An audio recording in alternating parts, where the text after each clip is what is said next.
में ससुराल पक्ष उसका गरीब ढूंढ लोगे, पर जब वो बेटी ससुराल जाएगी तो वहां भी अथाह लक्ष्मी हो जाती है। पर अपन क्या करते हैं, अपन फोटो खींचने के लिए जब उस बेटी को दोनों पैर जो है वो पैर कुमकुम में करके और अपन उस गाड़ी के ऊपर चिपका देते हैं। इससे क्या होता है, इससे वो जो लक्ष्मी स्वरूप है उसके पैर हम उसकी बरगद अपन अपने घर रख लेते हैं और वो बेटी ससुराल जाती है तो दुखी हो जाती है। ये भी नहीं करना चाहिए, ऐसा नहीं करना चाहिए। इधर ब्रह्मा जी जब नारद जी को कथा सुना रहे थे, शिव पुराण की कथा, उन्होंने कहा सब आप बेटी के वहां देव कोई बात नहीं है, पर ये चार चीज जो है, एक तो सुई, दूसरा झाड़ू, तीसरी छन्नी और चौथा है अचार, इनके अंदर भी दरिद्रता का निवास रहता है। ये चार चीज कभी नहीं देना चाहिए। ये अगर आपने बेटी के घर दी तो इसे उसके घर में दरिद्रता निवास करता है।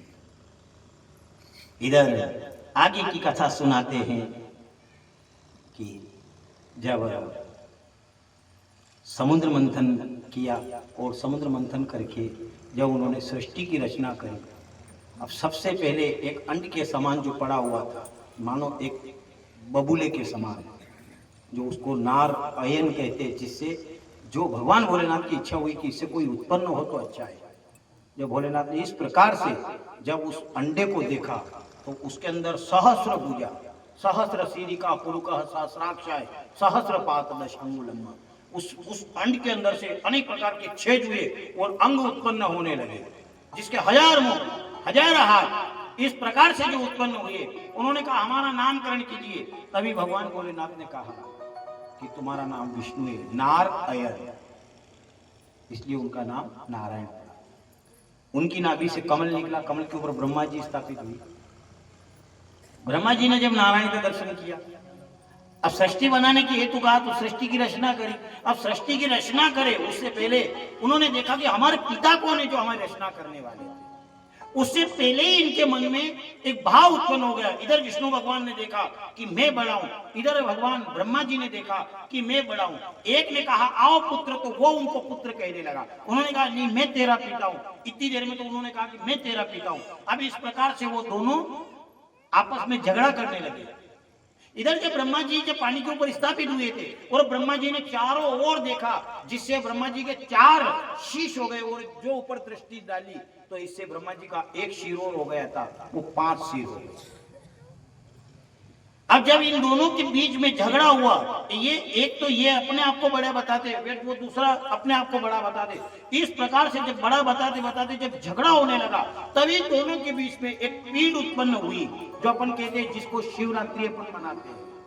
उस रात्रि में जो सबसे पहले अगर कोई प्रकट किया किसी ने, तो ये ब्रह्मा और विष्णु ने जाकर के उस शिवलिंग को प्रकट किया, मानो कि उसका तेज देखा ही नहीं जाए। और दोनों के बीच में जब प्रकट हुई वह, इधर भगवान विष्णु ने कहा मैं इनके चरणों की ओर जाता हूं। इस पिंड के चरण कहां है, तुम इसके माथे की ओर जाओ। इधर ब्रह्मा जी ने झगड़ा छोड़ करके वो उस पिंड के माथे की ओर गए, इधर भगवान विष्णु चरणों की ओर गए। अब वो चले गए लेकिन कहीं उस पिंड के चरण नजर नहीं आए। इधर फिर वो सिर की ओर ब्रह्मा जी गए, सिर की ओर ब्रह्मा जी गए तो पता नहीं लगा, पर वहां गाय मिली।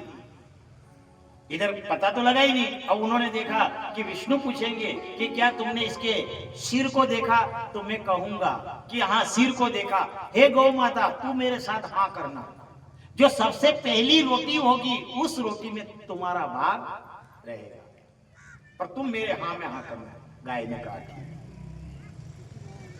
इधर जो केतकी का फूल था, उस केतकी के फूल से कहा कि तू भी मेरे साथ में हाँ करना, सर्वोच्च जो पूजा होगी उस पूजा में सर्वोच्च स्थान में तुझे दे दूंगा। उसने कहा कि हाँ मैं भी हाँ करूंगा। अब जैसे इधर से तो भगवान विष्णु के चरण की ओर गए थे, तो भगवान के चरण कहीं नजर ही नहीं आए। इधर वो सिर को ढूंढने के लिए गए, सिर भी कहीं नजर नहीं आए। अब दोनों वापस आ गए।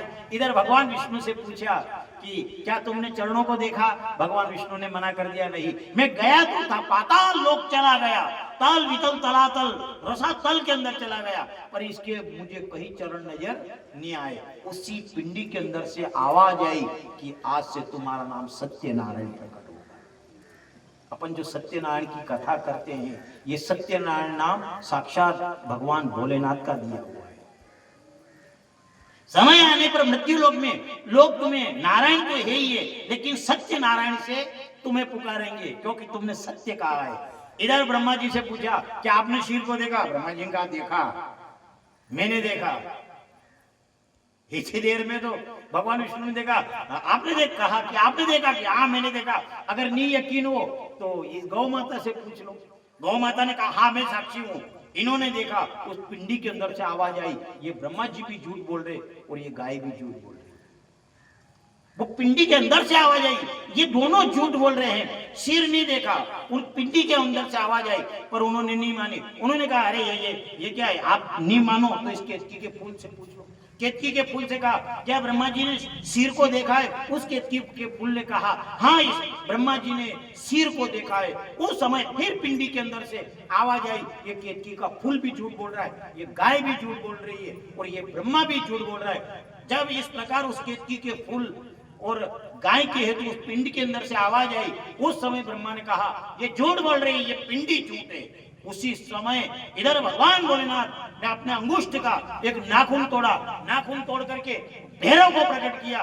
भैरव ने कहा, क्या आज्ञा है? तभी भगवान भोलेनाथ ने कहा, ये ब्रह्मा जिस मुख से झूठ बोला, इसका सर काट डालो।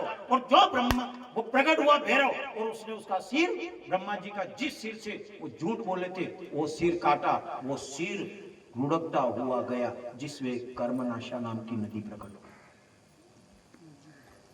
वो कर्मनाशा नदी जो प्रकट हुई, तो मनुष्य तो उसका जल नहीं पिए, जो नहीं पिए, पर ये जितने भी पशु पक्षी जो भी है, ये कोई भी, क्योंकि वो लुढ़कता लुढ़कता लुढ़कता लुढ़कता जो गया, इधर लखनऊ की ओर गया, और जहां जहां उनका शीर लुढ़कता हुआ गया, वो शीर गया आगे आगे, वो शीर, और पीछे के पीछे वो नदी बन गई, जिस नदी का नाम आया कर्मनाशा नदी।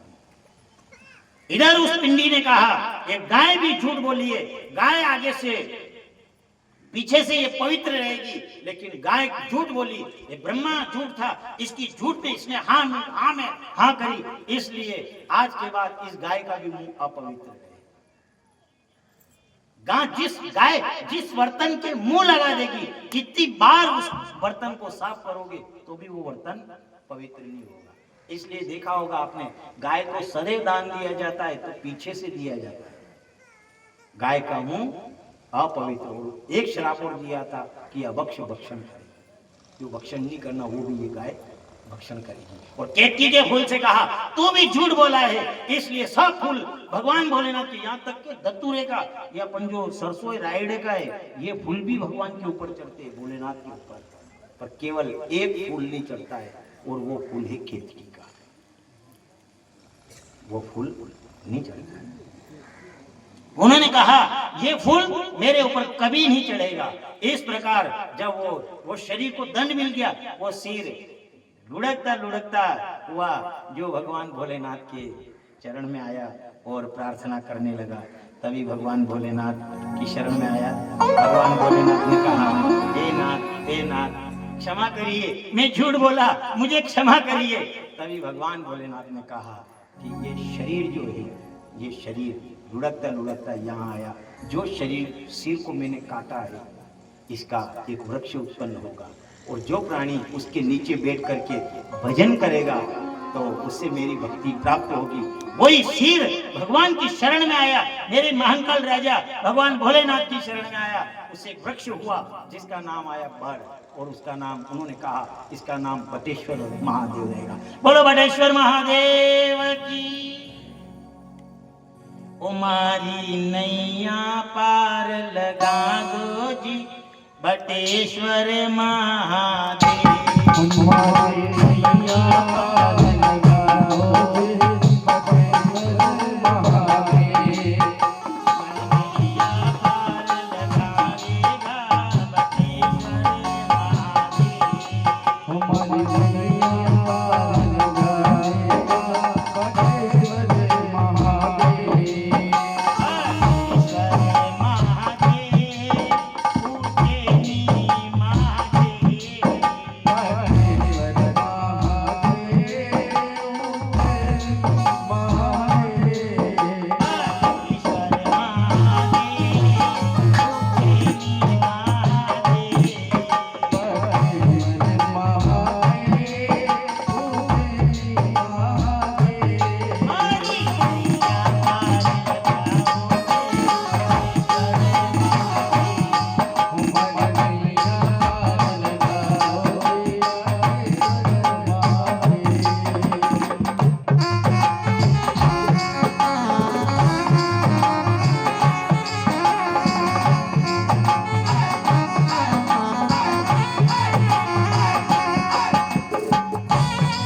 देगा बटेश्वर महादेव।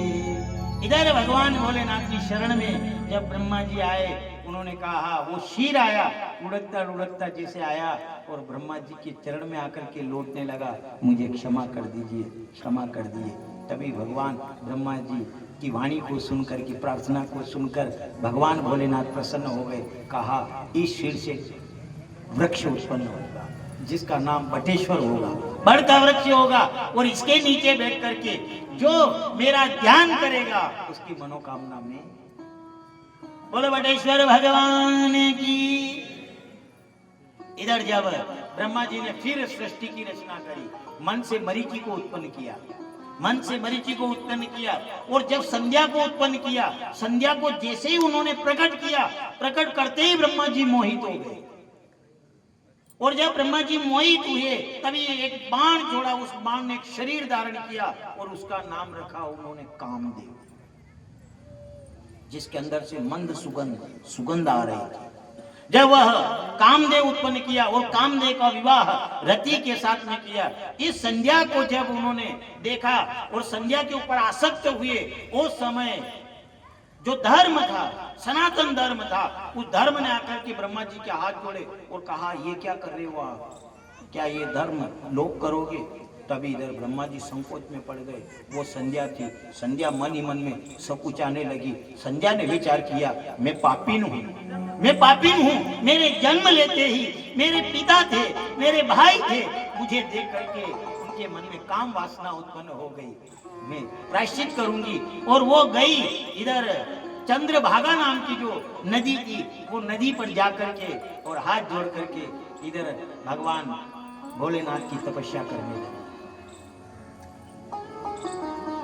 जो उन्होंने घोर तपस्या करी संध्या ने, उस समय भगवान भोलेनाथ प्रकट हो गए। बेटी, क्या वरदान मांगना चाहती हो? जो वरदान मांगना चाहती हो वो वरदान हम तुम्हें प्रदान करेंगे। इधर संध्या ने दोनों हाथ जोड़े और कहा, हे नाथ, आप अगर वरदान देना चाहते हो तो ये वरदान दीजिए कि जन्म के समय, पहला वरदान आप ये दीजिए कि जन्म के समय ऐसा कोई भी प्राणी नहीं हो संसार में कि जिसके मन में काम वासना जागृत हो। तभी भगवान भोलेनाथ ने उसकी मन की इच्छा पूरी करी।